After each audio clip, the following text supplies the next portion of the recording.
I grew up in the US, but my parents and I would visit my grandparents every year in India. And my grandparents always had a tradition that if it was someone's birthday in the family, in addition to celebrating at home, we also had to go to the local orphanage and celebrate our birthdays with the kids. I love that. It was I really absolutely amazing. love that.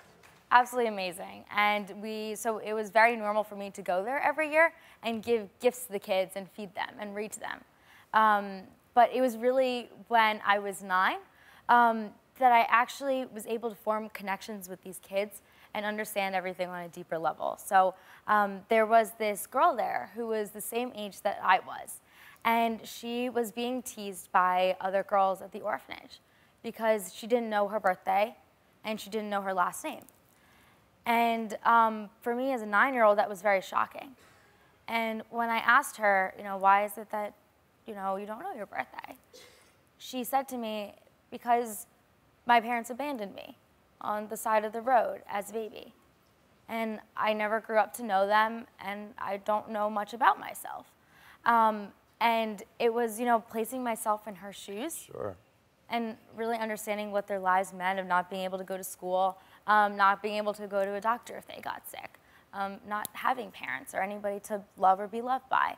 That I knew at that moment that I had to take action for these kids, and I had to do something to help them.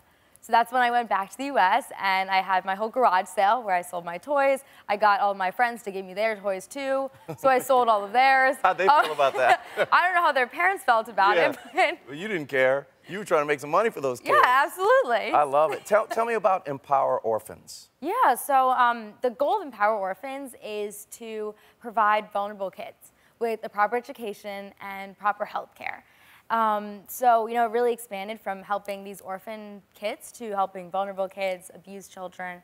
And we do work in India and we do work in the US, now like Haiti, Central and South America.